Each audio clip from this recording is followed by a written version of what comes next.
الحمد لله رب العالمين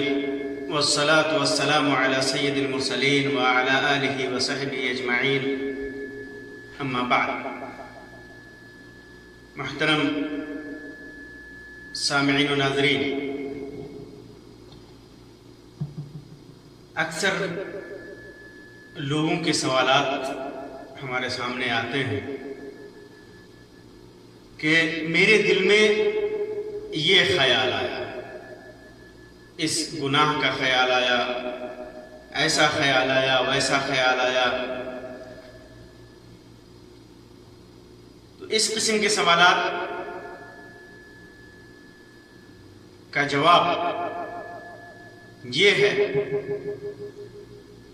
کہ اللہ تبارک و تعالی کا بہت بڑا کرم، اس کا بہت بڑا احسان اس امت پر ہے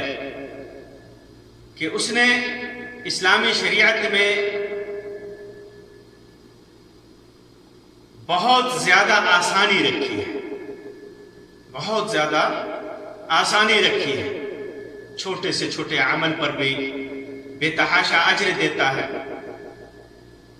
بڑے سے بڑے گناہ پر بھی اللہ تبارک و تعالی اپنی رحمت سے معافی دیتا ہے. بڑے بڑے گناہوں پر پردہ پوشی کرتا ہے، مسلمان کے گناہوں کو معاف کرتا ہے. اور قرآن و حدیث میں یہ چیز جگہ جگہ بیان کی گئی ہے. صحیح مسلم کے اندر ابو ہریرہ رضی اللہ تعالیٰ عنہ کی روایت ہے، فرماتے ہیں کہ اللہ کے رسول صلی اللہ علیہ وسلم پر یہ آیت کریمہ نازل ہوئی. کون سی آیت کریمہ؟ للہ ما فی السماوات وما فی الارض وَإِن تُبْدُوا مَا فِي أَنفُسِكُمْ أَوْ تُخْفُوهُ يُحَاسِبْكُمْ بِهِ اللَّهُ فَيَغْفِرُ لِمَن يَشَاءُ وَيُعَذِّبُ مَن يَشَاءُ وَاللَّهُ عَلَى كُلِّ شَيْءٍ قَدِيرٌ. کہ آسمان اور زمین میں جو کچھ بھی ہے وہ سب اللہ تبارک و تعالی کے لیے ہے. اگر اپنے نفس میں کوئی چیز چھپاتے ہو یا نفس سے ظاہر کرتے ہو تو اللہ تبارک و تعالی اس پر تمہارا محاسبہ کرے گا. جو کچھ بھی تم نے ارادہ کیا ہے اپنے نفس کے اندر، اس کو خواہ ظاہر کیے ہوئے ہو یا چھپائے ہوئے ہو، اللہ تبارک و تعالی اس پر محاسبہ کرے گا، اس پر پکڑے گا. جسے چاہے گا فَيَغْفِرُ لِمَن يَشَاءُ، جسے چاہے گا اللہ تبارک و تعالی بخشش دے گا، جسے چاہے گا مغفرت دے گا. وَيُعَذِّبُ مَن يَشَاءُ، اور جسے چاہے گا اللہ تبارک و تعالی عذاب میں مبتلا کرے گا. جس پر چاہے گا پکڑ کرے گا، جس پر چاہے گا پکڑ نہیں کرے گا. واللہ علی کل شیء قدیر، اللہ تبارک و تعالی ہر چیز پر قادر ہے. جب یہ آیت کریمہ نازل ہوئی اللہ کے رسول صلی اللہ علیہ وسلم پر، تو ابو ہریرہ رضی اللہ تعالیٰ عنہ فرماتے ہیں کہ صحابہ کرام پر یہ آیت گراں گزری اور وہ لوگ اللہ کے رسول صلی اللہ علیہ وسلم کے پاس آئے اور گھٹنوں کے بل بیٹھ گئے، گھٹنوں پر بیٹھ گئے اور یہ عرض کرنے لگے کہ اللہ کے رسول صلی اللہ علیہ وسلم، ہم کو ان کاموں کے کرنے کا حکم ہوا جن کے کرنے کی طاقت ہمارے اندر ہے، جیسے نماز ہے، روزہ ہے، صدقہ ہے. یہ اعمال ہمیں کرنے کا حکم دیا گیا، جن کی طاقت ہے ہم کریں گے. لیکن ایسے عمل کا مکلف کیا گیا، ہمیں ایسے عمل کا حکم دیا گیا یا آپ پر یہ آیت نازل ہوئی جس پر عمل کرنے کی ہمیں طاقت ہی نہیں ہے. یعنی اپنے دل پر ہمیں اپنے دل پر کوئی زور نہیں، ہمارا زور ہمارے دل پر نہیں چلتا کہ برے شیطانی وسوسے اس دل میں بالکل نہ آئے. اس دل پر ہمارا زور نہیں ہے. اسی وجہ سے نا اللہ کے رسول صلی اللہ علیہ وسلم ہمیشہ دعا کیا کرتے تھے، مقلب القلوب ثبت قلبی علی دینک، یا صرف قلبی، کہ برائیوں سے پھیر دے۔ اللہ کے رسول صلی اللہ علیہ وسلم دعائیں کیا کرتے تھے۔ تو صحابہ کرام نے کہا کہ دل میں جو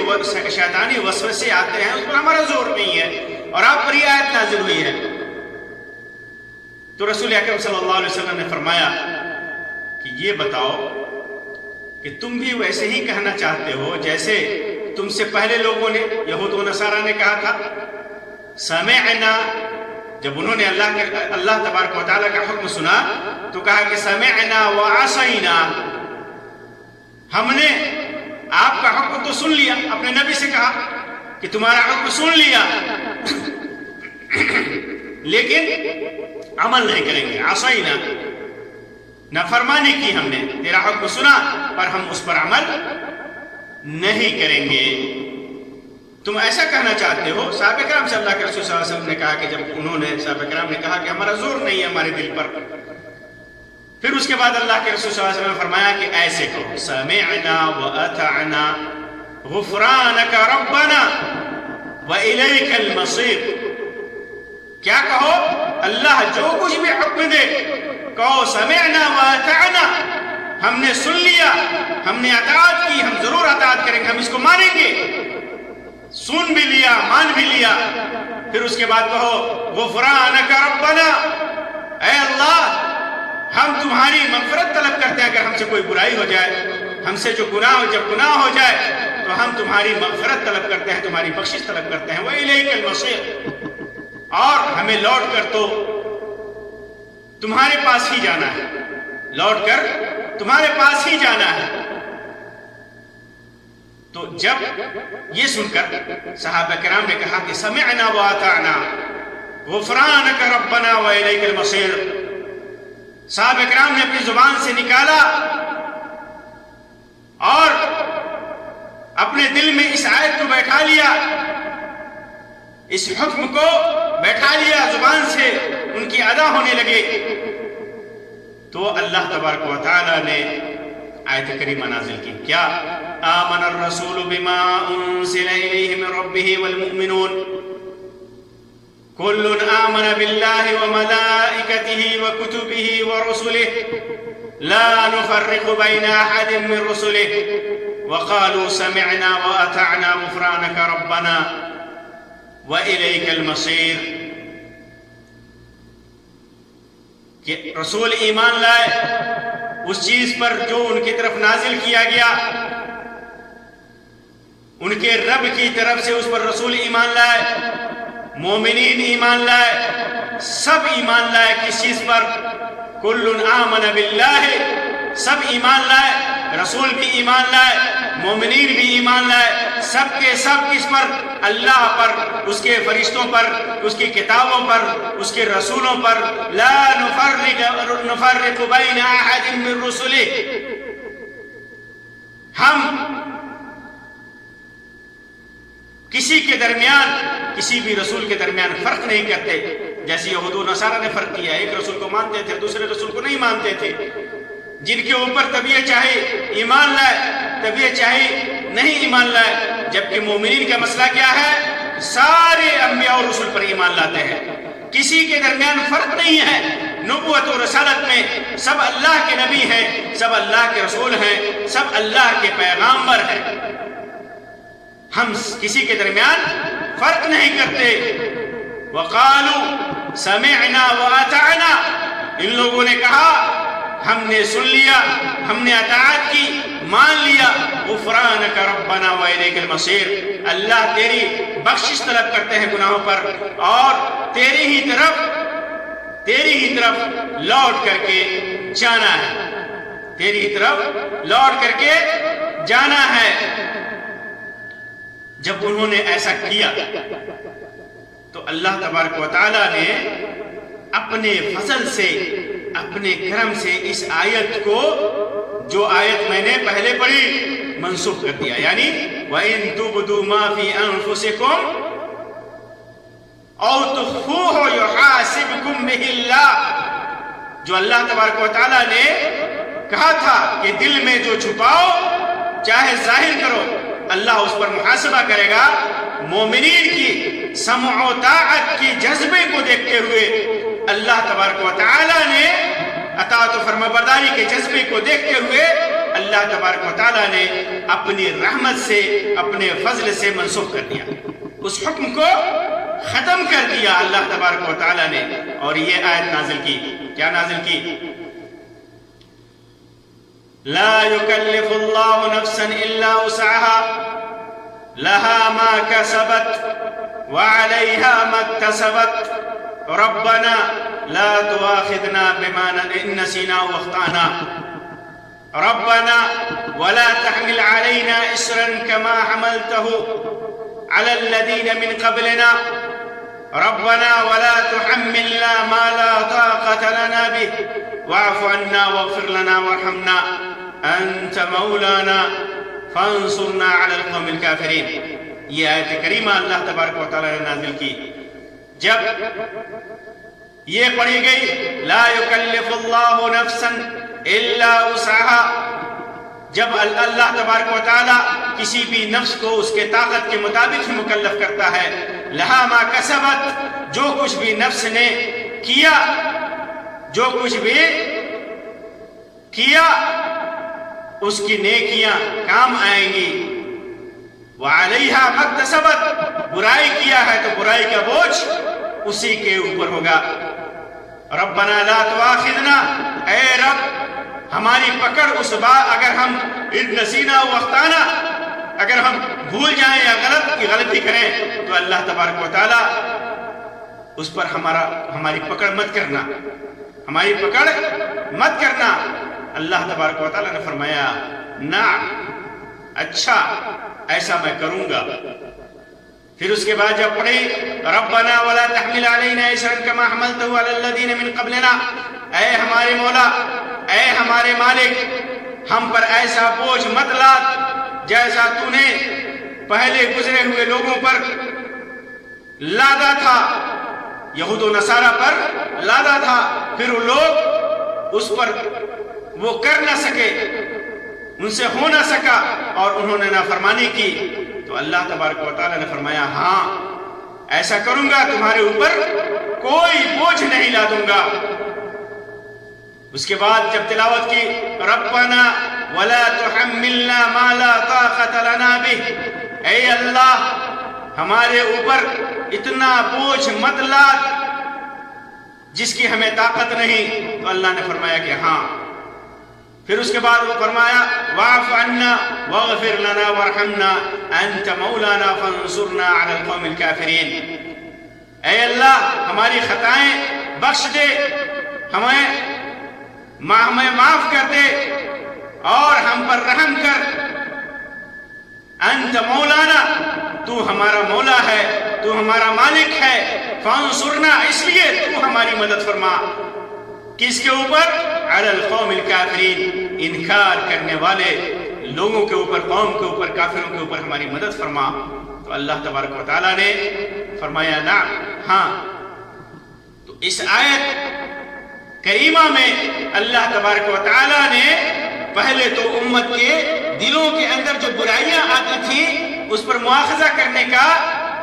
اعلان کیا، لیکن پھر جب اس امت نے اللہ اور اس کے رسول کی اطاعت و فرمانبرداری کا جذبہ دکھایا اور کہا کہ جو اللہ اور رسول کا فرمان ہوگا ہم اسے سنیں گے بھی، اس پر عمل بھی کریں گے، پھر جو گناہ ہوگا اللہ تبارک و تعالیٰ سے اس کے لیے بخشش طلب کی، تو اللہ تبارک و تعالیٰ نے اپنے رحمت سے، فضل و کرم سے اس حکم کو ختم کر کے کہہ دیا کہ اب تمہارے نفس کے اوپر اتنا ہی مکلف کروں گا جتنا تم کر سکتے ہو، لیکن اگر تمہارے دل میں خیالات آئیں، تم غلطی کرو، خطا کرو اور معافی مانگو تو میں بخش دوں گا۔ اسی وجہ سے ایک دوسری روایت میں صحیح بخاری اور صحیح مسلم کی روایت ہے، ابو ہریرہ رضی اللہ تعالیٰ عنہ کی فرماتے ہیں کہ اللہ کے رسول صلی اللہ علیہ وسلم نے ارشاد فرمایا ان اللہ تجاوز لی عن امتی ما وسوست به صدورها ما لم تعمل او تکلم، یعنی میں اللہ تبارک و تعالیٰ نے مجھ سے میری امت کے دلوں میں جو وسوسے آتے ہیں انہیں معاف کر دیا. جو بھی وسوسہ چاہے جتنا خراب ہو، جتنا گناہ والا وسوسہ ہو، اللہ تبارک و تعالیٰ نے اس امت کے دلوں میں آنے والے اس وسوسے کو معاف کر دیا. سوال کا جواب مل گیا. لوگ جو سوال کرتے ہیں کہ ہمارے دلوں میں وسوسے آتے ہیں، گندے خیالات آتے ہیں، تو اللہ تبارک و تعالیٰ نے، اللہ کے رسول صلی اللہ علیہ وسلم نے اس کا جواب دیا کہ دلوں میں آنے والے وسوسے، گناہ کے خیالات اللہ تبارک و تعالیٰ نے معاف کر دیا.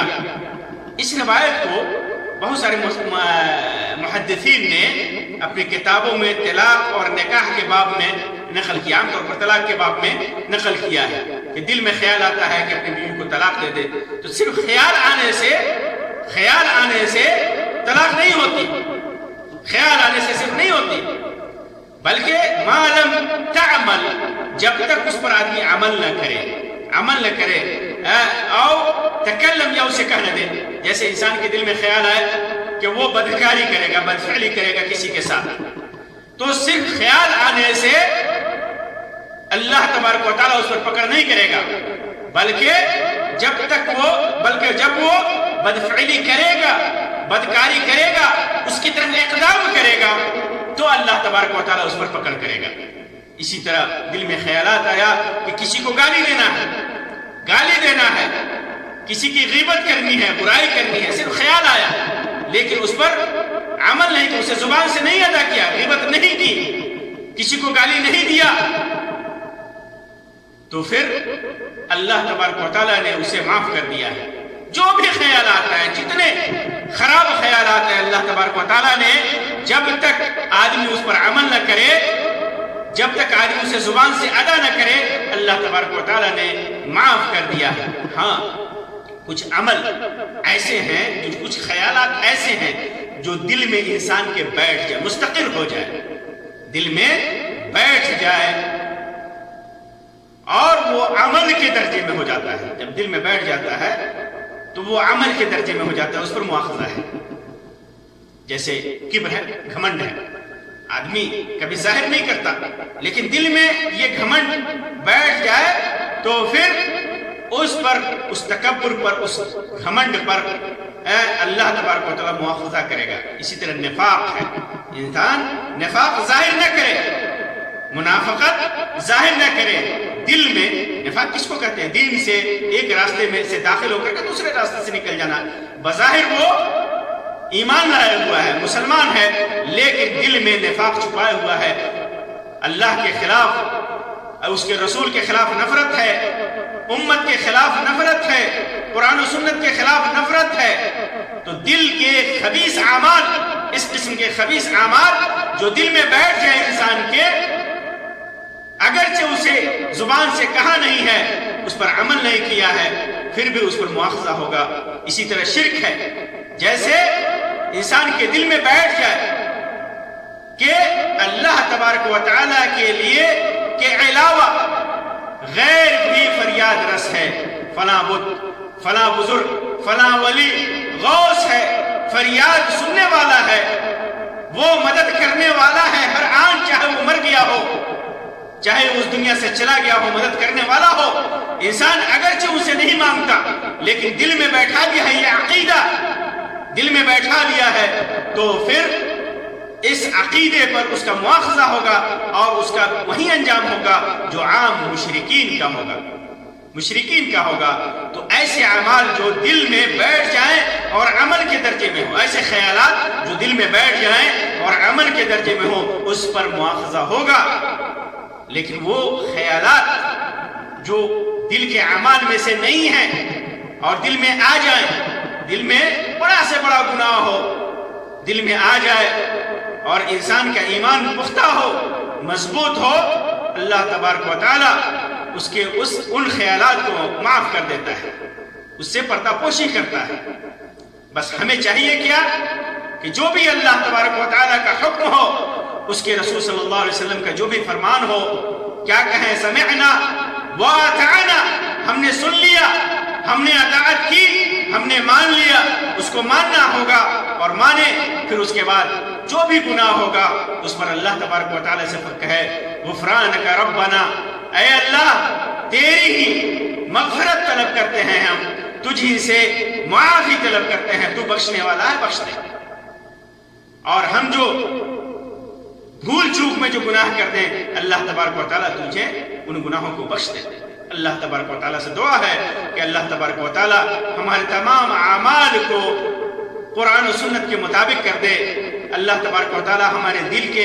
دلوں کے خیالات سے اللہ تبارک و تعالیٰ پردہ پوشی کرے، انہیں معاف کر دے۔ اللہ تبارک و تعالیٰ گناہوں سے بچائے اور نیک اعمال کی توفیق دے۔ آمین یا رب العالمین۔ وآخر دعوانا ان الحمدللہ رب العالمین وصلی اللہ علی خیر خلقہ وسلم۔ والسلام علیکم ورحمۃ اللہ وبرکاتہ۔